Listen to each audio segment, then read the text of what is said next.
নমস্কার, কেমন আছো বাজান? পিতলা বিড়ির দেখায়ও না। তোমার ছোট পোলা কই? ছোট পোলারে ডাকো। হানি, ও হানি। এর আপনি আসছেন? কেমন আছেন আপনি?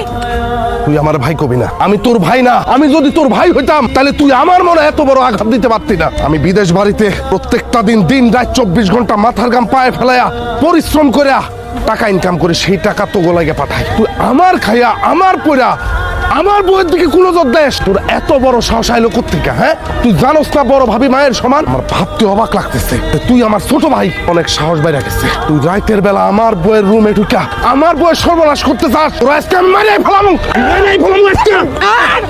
এত বড় সাহস! তুই আমার পোলার গায়ে হাত দিচ্ছিস, তারপরে আমার সামনে? তুমি বেশি কথা কইবা না। আমি আমার বউয়ের তোমার কাছে না মাত্র রেখে গেছিলাম।